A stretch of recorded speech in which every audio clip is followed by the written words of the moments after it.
चालू करा दादा, उद्या मतदान होऊ घातले, अनेकांच्या प्रचार सभा पार पडल्या, तुमच्या जे काही आरोप प्रत्यारोप झाले, काय परिस्थिती आहे सध्याला, काय वाटतं?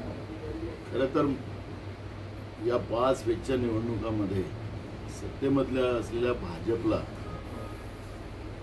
त्यांनी 10 वर्षात या देशाचा विकास केला, या पद्धतीचा आव्हानाचा प्रयत्न केला होता. पण त्यांनी नेमका विकास काय केला हे ते सांगण्यामध्ये खऱ्या अर्थानं अयशस्वी ठरले आणि त्यांना ते सांगताही आलं नाही, कारण की त्यांनी विकासच केला. भ्रष्टाचार, तानाशाह व्यवस्था, केंद्रीय तपास यंत्रणेचा दुरुपयोग, महिलांवर अत्याचार, बेरोजगारांना कायम बेरोजगार करण्याची एक व्यवस्था, शेतकऱ्यांवर सातत्यानं अन्याय. या निवडणुकीच्या काळात जवळजवळ 267 शेतकऱ्यांनी महाराष्ट्रात आत्महत्या केल्या. पण देशाचे प्रधानमंत्री नरेंद्र मोदी असतील किंवा राज्याचे मुख्यमंत्री उपमुख्यमंत्री असतील, त्यांनी साधं शेतकऱ्यांबद्दलची भूमिकासुद्धा मांडायला ते पुढे जाऊ शकले नाही. ज्या पद्धतीनं राहुल गांधीजींनी कन्याकुमारी ते काश्मीर आणि मणिपूर ते मुंबई ही पदयात्रा केली आणि त्या आधारावर या देशाच्या लोकांच्या भावना त्या 5 गॅरंटीच्या माध्यमातून 25 मुद्देसहित ज्या मांडल्यात ते जनतेने मान्य केलं. आणि नरेंद्र मोदी जितके पहिल्यांदा इतक्या सभा त्यांनी महाराष्ट्रात केल्यात, मग अमित शहा, त्यांची योगी असे अनेक नेते आलेत, पण त्यांचा कुठलाही प्रभाव नाही. जेवढे ते आलेत तेवढंच महाविकास आघाडीला महाराष्ट्रामध्ये फायदा झालेला चित्र आपण पाहतो आहे. आता कालपरवाच्याच घटनेचं आपण उदाहरण घेऊ तर रोड शोच्या नावाने नरेंद्र मोदीजींनी पूर्ण मुंबईलाच वेठीस पकडलेलं होतं. तिथल्या लोकांना तासोन तास त्यांनी, कारण की मोदीजींनी आपल्यासाठी जे काही नियम बनवले स्पेशल, की त्यांच्या 100 किलोमीटरच्या आवऱ्यामध्ये कोणीच फिरकू शकणार नाही. मग मेट्रो बंद करून टाकलेत, विमानं बंद केलेत. आणि या सगळ्या व्यवस्थेमध्ये मुंबईकरांची हालत काय झाली असेल ते आता अंदाज बांधा. त्यांना मुंबईचे लोक जमवता आले नाहीत, म्हणून गुजरातचे लोक रोड शोसाठी आणावं लागले. असे चित्र आपण पाहिलेलं आहे. परवा आम्ही जी सभा घेतली महाविकास आघाडीची, आणि एकीकडे सत्ता पक्षाची पण शिवाजी पार्कमध्ये सभा होती, त्यांना बाहेरून लोक आणावं लागले, मुंबईचे लोक मिळाले नाही. ही परिस्थिती आपण पाहिलेली आहे. आणि त्या माध्यमातून आज महाराष्ट्रामधल्या उद्या जे शेवटचं 5व्या टप्प्यातलं महाराष्ट्रातलं जे मतदान होते आहे, या सगळ्या मतदानाचं एक विश्लेषण आपण मांडलं तर 4 टप्प्यामध्ये तर महाविकास आघाडीच मोठ्या संख्येनं पुढे आहे. उद्याच्याही निवडणुकीमध्ये, उद्याच्याही मतदानामध्ये हा महाविकास आघाडीच्याच बाजूनं कौल आपल्याला पाहायला मिळणार आहे. आणि महाराष्ट्रातूनच भाजपमुक्त महाराष्ट्र हे महाराष्ट्राच्या शेतकऱ्यांनी, महाराष्ट्रातल्या तरुणांनी, महिलांनी, गरिबांनी हे ठरवलेलं आहे आणि भाजपमुक्त महाराष्ट्र करायचा निर्णय केलेला आहे. त्याचे निकाल आपल्याला येणाऱ्या 4 जूनमध्ये पाहायला मिळणार. शरद पवारांनी एक मोठा गोप्यस्फोट केलाय. 2004 पासूनच प्रफुल्ल पटेल भाजपसोबत जाण्यासाठी आग्रही होते असं म्हणतात. बघा, त्या राष्ट्रवादीच्या आपसातल्या साठमारीमध्ये काँग्रेसला पडायचं नाही आणि त्याच्यामुळे आम्ही कोण काय बोलले ते, त्याच्यानंतर कोण कोणाला भेटले त्याबद्दल आम्हाला काही चर्चा करायचं काही कारण नाही. 2004 मध्ये राष्ट्रवादी काँग्रेसला सर्वाधिक जागा मिळाल्या, परंतु मुख्यमंत्री पदाचा त्यांच्याकडे सक्षम असा उमेदवार नव्हता असं शरद पवार म्हणाले. आणि अजित पवार त्यावेळेस नौके होते, त्यामुळे त्यांच्याकडे मुख्यमंत्री पदाची जिम्मेदारी. तुम्हाला सांगितलं की राष्ट्रवादीमध्ये काय त्यांच्या चर्चा होतात, काय आतलं काढतात, काय बाहेरचं ठेवतात, त्याच्यामध्ये काँग्रेसला पडायचं नाही. काँग्रेसची भूमिका एकदम स्पष्ट आहे की जे काही आमचे मित्रपक्ष आहेत त्यांना सोबत घेऊन चालून महाराष्ट्रातून भाजपसारख्या तानाशाह अत्याचारी व्यवस्थेला सत्तेतून बाहेर काढणं हाच काँग्रेसचा मूळ उद्देश होता. त्यामुळे शरद पवार साहेब काय बोलतात किंवा अजित पवार काय बोलतात त्याच्यामध्ये आम्हाला काही फार पडायचं नाही, कारण की आम्हाला आमच्या राज्यातल्या शेतकऱ्यांचे प्रश्न आहेत. राज्याला ज्या पद्धतीनं अधोगतीला नेण्याचं काम जे भाजपने सत्तेच्या आधारावर केलं ते पुन्हा महाराष्ट्र, शाहू फुले आंबेडकरांचा महाराष्ट्र, ज्या पद्धतीनं यशवंतराव चव्हाण साहेबापासूनची जी परंपरा महाराष्ट्रातल्या विचाराची राहिली, विकासाची राहिली, ती पुनःस्थापित महाराष्ट्रामध्ये करायचं ध्येय हे काँग्रेस पक्षाचं आहे. त्यामुळे या सगळ्या कुठल्या पक्षात काय चाललेलं त्याच्याकडे लक्ष करण्यापेक्षा जनतेचे प्रश्न काँग्रेससाठी महत्त्वाचे आहे. अशोकराव चव्हाण भाजपमध्ये गेलेत राज्यसभेत त्यांना उमेदवारी मिळाली, मात्र त्यांच्यासोबत जे कार्यकर्ते, स्थानिक कार्यकर्ते भाजपमध्ये प्रवेश केले, त्यांनी फक्त गळ्यामध्ये भाजपच्या शेला टाकल्या, मात्र अधिकृत दप्तरी कुठेही त्यांची नोंद नसलेली त्या ठिकाणी ओरड ऐकण्यात येत आहे.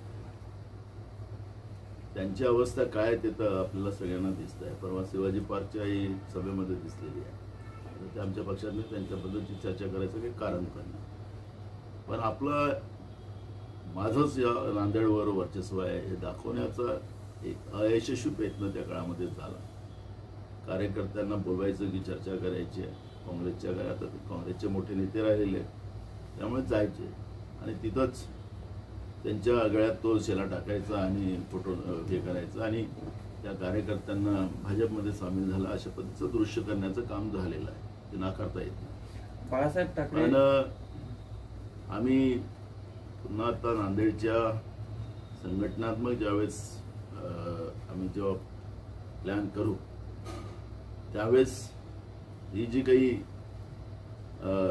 जसं बसमध्ये त्यावेळेस रुमाल टाकला जातो तर माझी जागा आहे ते तसं नाही. जे विचाराची लोक आहेत त्या विचाराच्या लोकांना पुन्हा ताकदीनं, कारण की मी स्वतः नांदेडच्या प्रचारामध्ये होतो, त्याच्यात अनेक कार्यकर्ते मला भेटले की आम्हाला असं फसवलं गेलं आणि त्यावेळेस मी त्यांना सांगितलं तुम्ही काँग्रेसबरोबर काम करा. ज्यांनी काँग्रेसमध्ये काम केलं त्यांना त्या पद्धतीचं न्याय देण्याचं भूमिका काँग्रेस पक्षाची राहणार. बाळासाहेब ठाकरेसाठी भगवा हा हिंदुत्व जीव की प्राण होता, मात्र उद्धव ठाकरे जे आहेत ते आता विशिष्ट समाजाची मतं मिळवण्यासाठी त्यांना हिंदुत्व नकोसं झालं असं मुख्यमंत्र्यांनी त्यांच्यावरती टीका केली. मला आता वाटतं मुख्यमंत्री आहेत ते राज्याचे, राज्यातली अवस्था जी झालेली आहे त्याच्याकडे जास्त लक्ष केलं पाहिजे. कोणी देशप्रेमी असं म्हटलं तर त्यांच्यासाठी तो राष्ट्रद्रोह असतो. आता हिंदू पण देशप्रेमी आहे, मुस्लिम पण देशप्रेमी आहेत, ईसाई पण देशप्रेमी आहे, शीख पण देशप्रेमी आहे. आता देशप्रेमी शब्द काय बोलला जातो, तो राष्ट्रद्रोह आहे असं त्यांचं मत आहे भाजपचं आणि त्यांच्यासोबतच्या लोकांचं.